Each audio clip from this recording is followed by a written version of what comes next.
Goeiemôre YouTubers and fans of the Bat and the Cat. I'm the cat.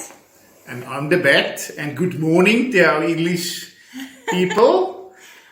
Okay, vandag is blijkbaar Melkterdag, maar daar is 'n bietjie kontroversie. Dat sê die 27 Februarie is ook Melkterdag, waar ons inligting sê dis die 29 Februarie, maar nietemin, dis Melkterdag. The same. And English?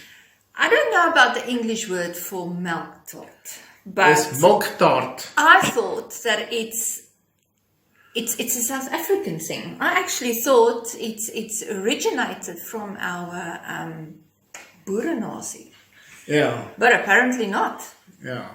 The milk tart comes from the Middle Ages. Melktert kom van die middeleeue. So dit is nie 'n nuwe ding in eie aan die Suid-Afrikaanse boerevolk nie. So en hoe maak mens melktert? Met baie moeite en liefde. But I would say this, it's not that difficult making it, but it's a lot of effort and it's cheaper to buy them at this moment, although it does not taste like a homemade one. En nou ja, daar is ouma se melktert by die venster uit, so dis nie meer 'n lokale ding nie. Ja. Maar so we are today having our milk tart and our coffee, seeing that it's a rainy day outside, and Ja. join us. Ja. Ek hou altyd van 'n tertjie nou en dan. So die kat gaan nou vir ons hierdie melktert bietjie sny. Ja. Want ons moet Melkterdag op die tradisionele manier vier. We must celebrate Milktart Day on a traditional way by eating a milktart.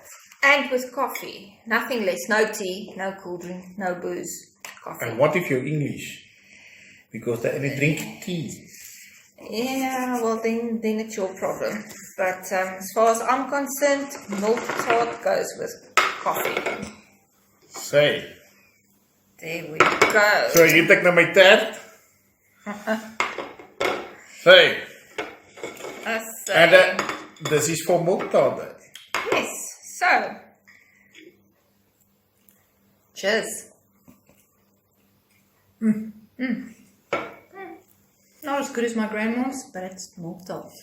En so, onthou om jou melktert vandag te kry. En vier Melktertdag op die lekker tradisionele manier. This is the Bat signing out. And the cat signing out.